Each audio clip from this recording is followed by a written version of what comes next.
Close your eyes and sleep, sleep. What's up, everyone? All right, well, today is Thursday, and finishing the day up about $22,400 in the large account.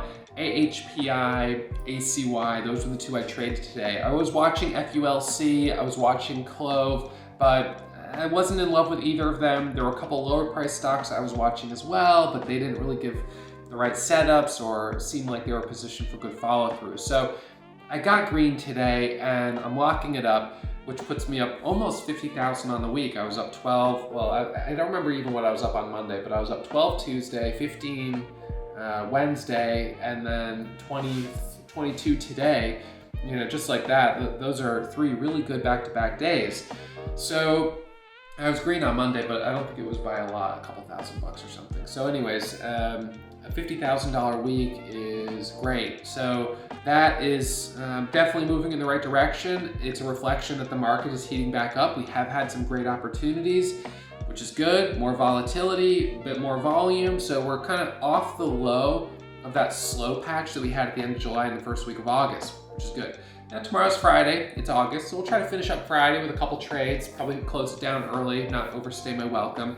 But then this marks the halfway point for the month of August, and I've got in my head, you know, I'm keeping my head above water, which is good. So a nice green week here. If I can finish strong or even just finish tomorrow without having a big red day, that would be awesome. And then, you know, the last 2 weeks of August, just kind of, you know, get through it. 1 or 2 trades a day, not taking a lot of trades, just getting green, shutting it down, and finish the month of August green. That's the goal. I would like to be up 100,000 on the month. I think that that's within reach for sure, but you know, it'll be up to the market whether or not we have good opportunities. So it's certainly possible, but if it doesn't happen, that's okay. On the other hand, I could also make that in one day and then be well up over 100 on the month if we have the right conditions. So that's the if. Now, as a trader, I come in every day looking for those opportunities. If they're there, I'll capitalize, I'll get aggressive. If they're not, no, that's when I've got to be really careful not to get overly aggressive on the wrong setups. Because when I do that, that's when I dig myself a hole and I go red. And that's what happened the last week of July. That's what happened the first week of August. So I did well this week. So far I have at least. And I'm going to try to keep myself grounded Friday, finish strong, and then go into the next week with sort of this green week under my belt and a little bit of confidence. As a reminder, I hope you guys enjoy the recap, but as a reminder, trading is risky. Most beginner traders lose money and my results are not typical. So you should assume as a beginner trader that you'll lose money and trade in a simulator before you put real money on the line.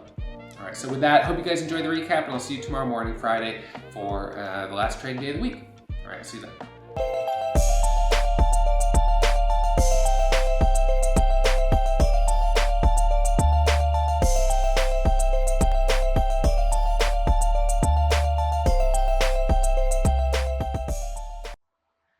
Everyone. So I'm going to do my large account recap here today, finishing up $22,469.58, which is a great day. I'm happy with that. You know, I've had 3 good days in a row here. It's unprecedented based on how I've been, I don't know, well, August is slow, but 3 good days in a row. 12,000 Tuesday, 15,000 Wednesday, and 22,000 today. So in 3 days, that's, let's see, 27 plus 22, so 30, 40, $50,000. That's fantastic. That is the sort of little boost I needed.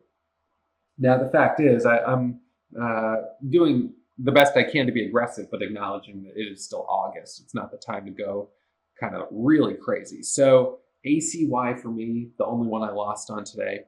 I tried to take a bounce off the VWAP right here, and the first bounce off the VWAP worked. The second one didn't work as well and stopped out for a loss.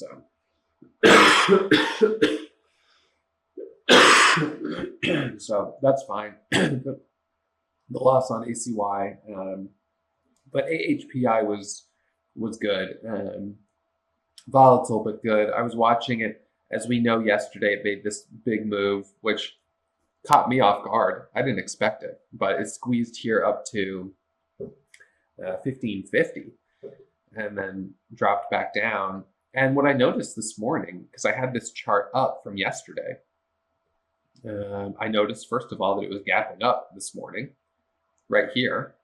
And I thought, boy, if this thing can break this descending resistance level and then break yesterday's high 1550, we got something to work with. And as it broke over VWAP, I didn't have the courage to buy. Now, if it had hit the yellow line, I still don't think I would have had the courage to buy it, because at that time, it wouldn't have really been a very big gap, or I don't know that a lot of people would have noticed it. But our gap scan this morning wasn't phenomenal. We didn't have a lot that looked really good. So AHPI ended up being our fourth leading gapper. And as it started to squeeze up, right here over 1430, I saw it first at 14, right at the VWAP here, $14. And then I saw it was like 14 by 1418. And then it was 1418 by 1420. The spread started to tighten up and there was bids. And I was like, you know what? Uh-oh, here we go. And I was thinking, should I take it in the small account? And I was like, I don't think I can, which I wish I had, but I didn't. But I bought it in the big account. And we got that squeeze and I added into the move, which was a little aggressive. But I added into the move. We got a pullback here. I added on this dip off the yellow line, broke it, retested it, and then look at that rip up to 16. And I was holding shares into the open where we got the high of 1641. So I ended up trading it fairly well. I couldn't have traded it a lot better, except for taking larger share size. My starter of 6,000 shares, and then scaling up to 12, which is a little aggressive because I've been trying to take it slow this week, but scaling up as we got that momentum, taking a little profit off, then adding back what I had taken off. So trading around average share size, probably 12 to 15,000 shares. I wasn't being super aggressive on it, but considering on stocks earlier this summer, I was trading 30 to 40, 50,000 shares on a regular basis. But right now isn't the time to be that aggressive. And so that's okay. So this same trade, this same setup back in June or July might have given us a rip to like $20. And I might have felt confident taking 20 to 30 to 40,000 shares. And this could have been a $50,000, $75,000, $100,000 day. It's kind of the combination of bigger momentum, bigger moves, then confidence taking bigger size because we've got more volume. And it just all sort of compounds in a positive way to create bigger winners. And now it can go the reverse. And it sort of did at the end of July when I had some losses. But anyway, so AHPI, tried to do some dip trades on it and then eventually said, you know what, I'm going to give up and focus on something else. ACY made a nice move, but kept feeling like I was chasing it, waited for a 5-minute pullback. We finally got one, but then it just faded. It's a bummer. So that's ACY. And those are the two stocks I traded in the main account today. So that's it for me. 22,000 on the day. It's a green day and it's Thursday. So we've got one more day in the week and I'm up 50,000 on the week, give or take. So hopefully we can finish the week tomorrow with, a couple more decent trades. I am red in the small account today. I didn't take AHPI, but I did take ACY, lost on that one. And then I had 2 other small losses. So I'm red in the small account today, which is a little bit of a bummer, but green in the big account, and that's good. Green account, the big account being the green account. There's days where I've been down 20,000 in the big account, but up like 110 in the small account. And I'm like, hey, well, at least the small account's green. But I'm still down like 19,000 on the day. So if I was going to choose one or the other, I'd obviously have to choose the big account to be green in, or the small account to be red in. But I hope that I'm able to bounce back with a couple of nice trades in the small account. I did the small account recap separately. I just talked about the challenges of trading in a small account and having sort of patience. And the problem for me, the biggest problem is that the momentum that we've seen in the last couple of weeks has all been on higher price stocks. And those are just harder to trade in the small account. You can only afford to buy a couple hundred shares. And the next thing you know, you're down $1 a share. And you're like, I don't want to stop out yet. And then you're down $2 and $3. And now it's just frustrating. So the lower price stocks are better for a small account. We just haven't had a lot of them that have been clean. They pop up and then they drop. But it'll pick back up. I think part of that is just seasonal.